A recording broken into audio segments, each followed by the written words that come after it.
والصلاة والسلام على رسوله الکریم۔ حضرات محدثین کرام، شیخ مفتی اقبال صاحب دامت برکاتہم، آپ لوگوں کے مقالات سنے اور مولانا اقبال صاحب نے مجھے آپ کے مقالات سے استفادہ کا موقع دیا۔ اللہ تعالیٰ ان کو بہترین بدلہ عطا فرمائے۔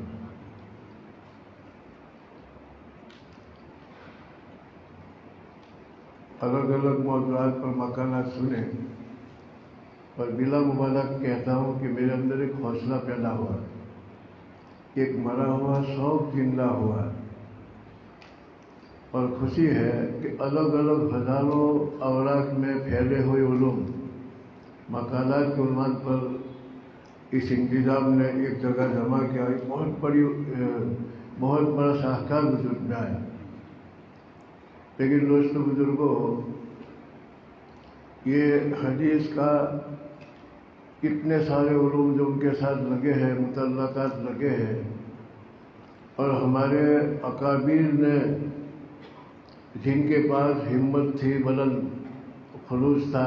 بیدار مغزی تھی، اتنے سارے علوم کو وضع کیا، اصطلاحات کو وضع کیا۔ یہ فن حدیث میں داخل ہونے کے لیے اصطلاحات ایک گیٹ ہے۔ فن حدیث کے الگ الگ علوم کی جتنی اصطلاحات ہے، ان اصطلاحات پر جتنا قابو ہوگا بحث آسان ہو جائے گی۔ یہ اصل گیٹ ہے، اور یہ ہمارے اکابرین نے اس لیے وضع فرمائی تاکہ بحث میں آسانی رہے، سمجھ میں آسانی رہے، اور اس پر بہت محنت ہوئی۔ علامہ سیوطی علیہ الرحمٰن ایک جگہ پر نقل کیا ہے کہ 3 علوم ہے، ایک تو علم نحو، اصول نحو۔ ان کے بابت یوں لکھا ہے کسی کا قول علامہ سیوطی علیہ الرحمٰن نے کہ وہ پک بھی گیا اور جلا بھی نہیں۔ ایک آدمی کھانا پکاتا ہے تو پکتے پکتے نیچے پوپڑے آتے ہیں، جل جاتا ہے۔ کہا کہ اس کو تو اتنا محنت ہوئی کہ وہ پک گیا لیکن جلا نہیں۔ دوسرا علم ہے علم تفسیر، علم بیان، وہ پکا بھی نہیں، جلا بھی نہیں۔ اور تیسرا جو علم ہے علم حدیث، علم فقہ، اتنا کام ہوا کہ پک کے جل گیا۔ آپ نے مقالات تیار کیے، آپ کو پتہ چلا کہ کتنا علوم اس کے اندر ہمارے اکابر نے لکھا ہے۔ اب آج کے زمانے میں ان علوم سے عمیق مطالعہ ہو، وسیع مطالعہ ہو، اور ان لوگوں کے علوم کی قدر ہو، استفادہ ہو، ایک خاص ذہن تیار ہوگا۔ اس فن میں جو معتدل، بیدار مغز، پرخلوص اکابر گزرے، ان کا مطالعہ کرتے کرتے کرتے وہ ذہن کا جز بنتا ہے۔ پھر وہ ذہن کی ایک جماعت تیار ہوتی ہے، اور بعد کی نسل اس کو لیتے، اس کے لیے وہ توارث ہوتا ہے، اس کے بعد کے لیے ان کے بعد والوں کے لیے وہ توارث ہوتا ہے، اور ایک سلسلہ چلتا ہے۔ یہ بنیادی خدمت ہے، اور یہ ساری محنت ہمارے محدثین حضرات نے، اگلے محدثین حضرات نے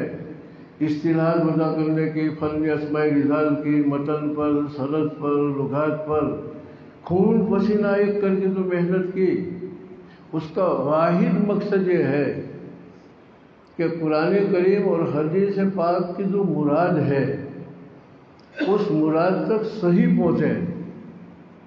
اصل ماخذ تو قرآن ہے، اور حدیث پاک تو قرآن کریم کی شرح ہے، اور حضرت نبی پاک علیہ السلام کو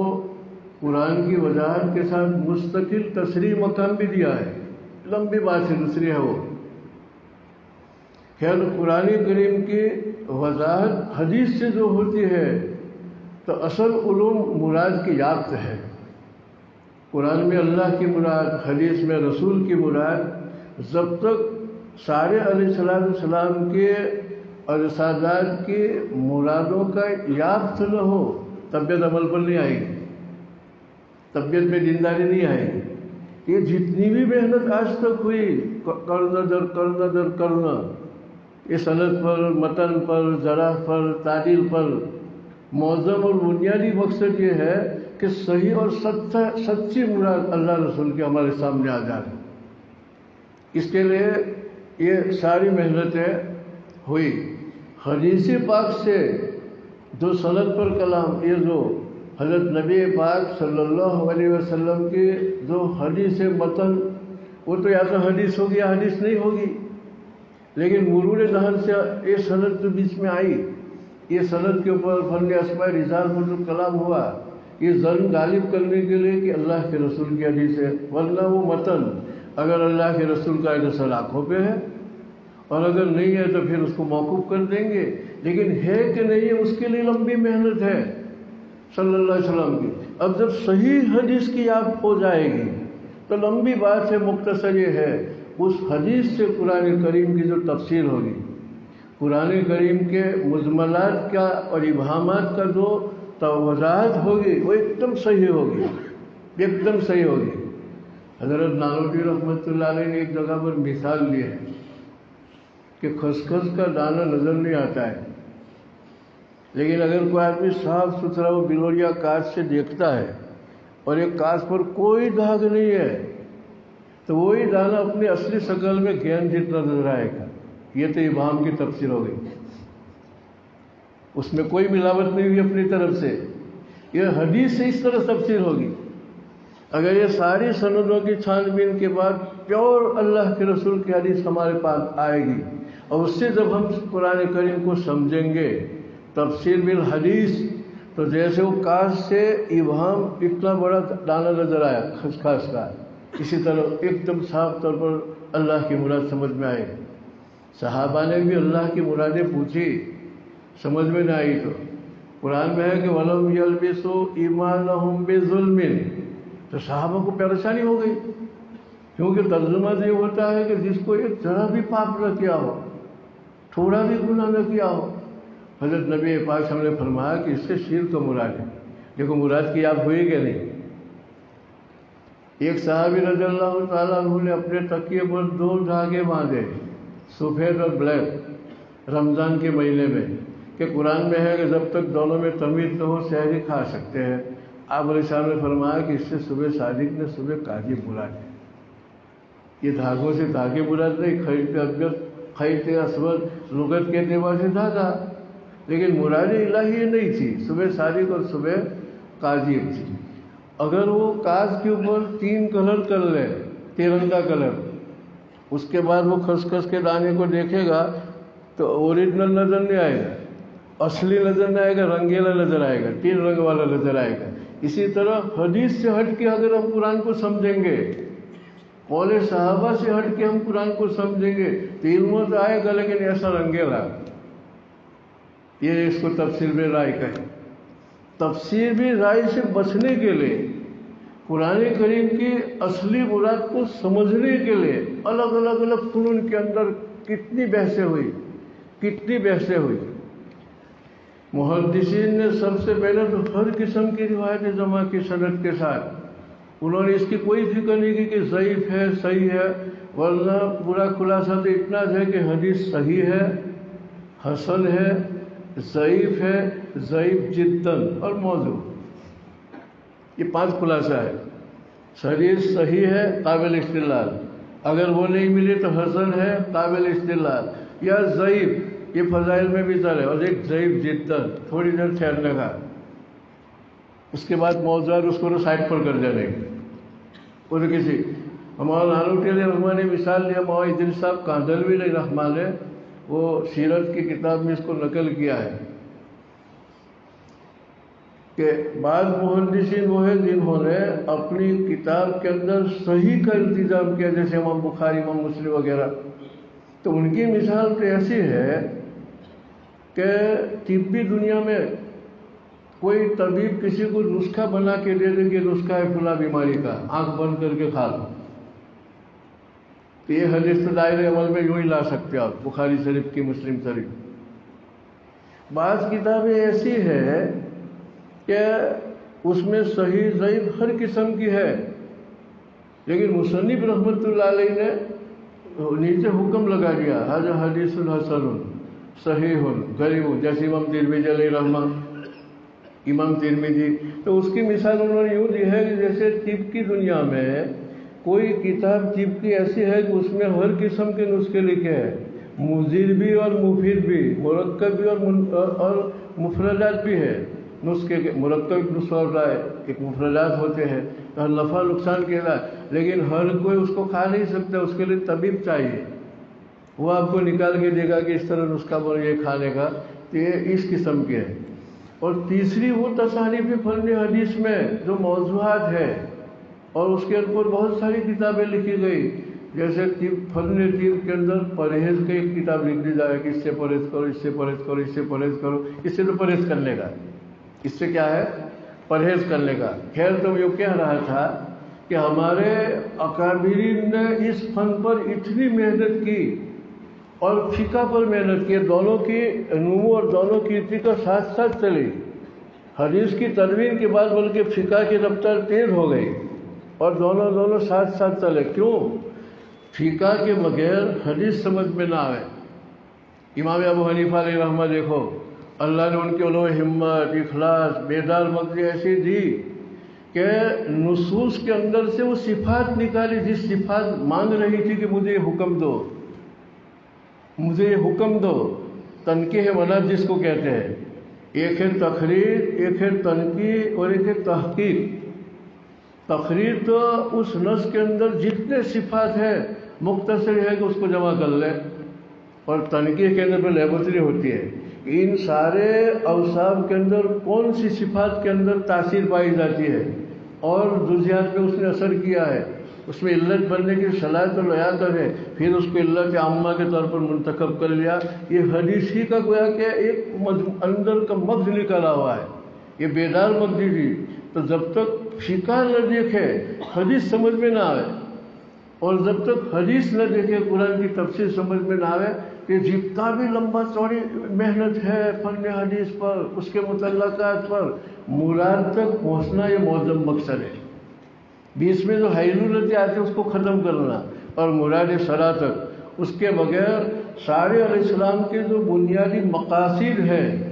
سارے علیہ السلام کے جو مصالح ہیں جس پر دنیا کا دینی اور دنیاوی نظام چلتا ہے، یہ مقاصد سورہ حاصل نہیں ہوں گے۔ اس لیے فقہ اور حدیث دونوں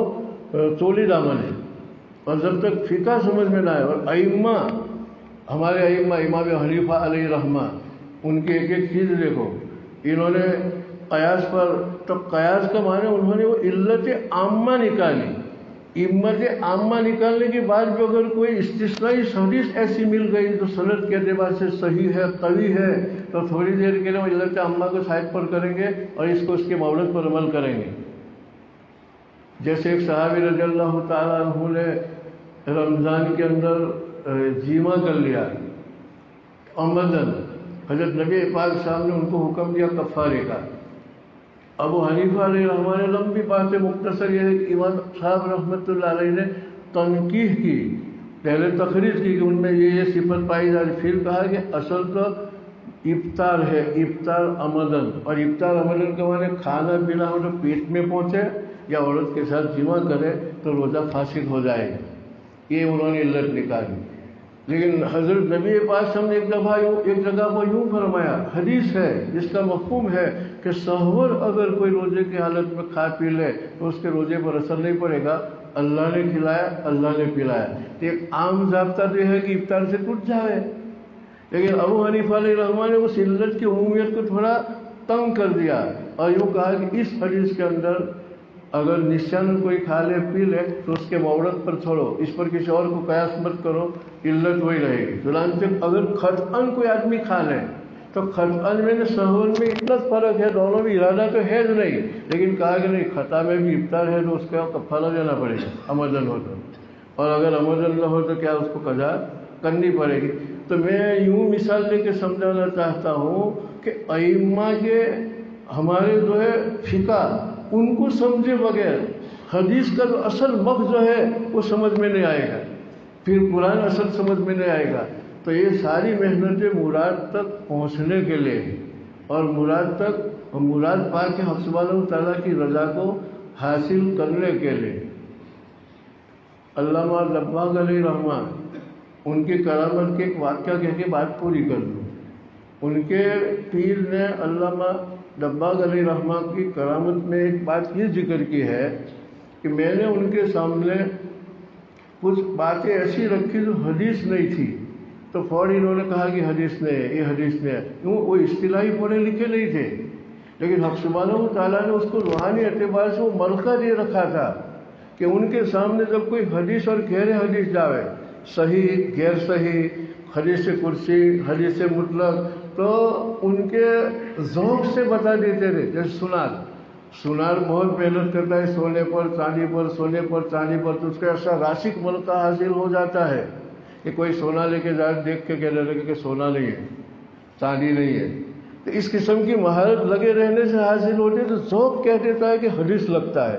ذوق کہتا ہے کہ حدیث نہیں لگتا ہے. خیر تو ان کے شاگرد فرماتے ہیں کہ پھر احمد ابن المبارک انہوں نے اپنی کتاب میں لکھا ہے کہ پھر میں نے ان کے سامنے غیر حدیث کی بات رکھی تو کہا حدیث نہیں ہے، حدیث کی بات رکھی تو کہا کہ حدیث ہے، صحیح کی رکھی تو کہا کہ صحیح ہے. پھر میں نے پوچھا کہ آپ کس طرح سے معلوم کر لیتے ہو؟ تو کہا کہ بھائی جس طرح ٹھنڈی کے موسم میں ایک آدمی منہ چوڑا کرتا ہے تو اس کے منہ سے بھاپ نکلتی ہے، تو جب کوئی قول اور رسول اللہ صلی اللہ علیہ وسلم بولتا ہے اور وہ حدیث قدسی ہوتی ہے تو میں محسوس کرتا ہوں کہ اس کے منہ سے اس حدیث کے ساتھ ایک خاص قسم کی روشنی نکلتی ہے. اور جب وہ قول اور رسول اللہ مطلق حدیث بولتا ہے تو اس درجے کی روشنی ہوتی ہے. اور جب قول اللہ کہہ کے اللہ کی بات آیت پڑھتا ہے تو اس قسم کی روشنی ہوتی ہے. یہ علامہ دباغ علیہ رحمٰن کی کرامتوں میں سے انہوں نے ذکر کیا ہے. خیر تو میں تو یوں کہنا چاہتا ہوں کہ لگے رہنے سے بھی ایسا ذوق بنتا ہے جیسے ہمارے محدثین کا کہ ان کا دماغ فیصلہ ہی کرتا ہے کہ حدیثی لگتی ہے، حدیثی لیکن اس کے لیے خوب لگنا چاہیے. خیر آخری بات یہ ہے کہ ہمارے اکابر نے جب اتنا سارا کام کیا، خاص کر کے حدیث پر نے فقہ پر بہت لمبی تفصیل ہے اس کی، مختصر ہے کہ اس کو اللہ سے توفیق مانگ کے ہمیں مطالعہ کرنا چاہیے، عمیق پر وسیع مطالعہ کرنا چاہے، بار بار مطالعہ کرنا چاہے کہ خاص قسم کا ذہن بنے گا. یہ ہمارے شیخ اقبال صاحب نے جو یہ نظام بنایا مقالات کا، اس کا موزم مقصد یہ ہے کہ اس بہانے سے مطالعہ ہو جائے اور مطالعہ ہو کے نئے گوشے سامنے آئے، اور نئے گوشے کے بعد نیا شوق کے بغیر،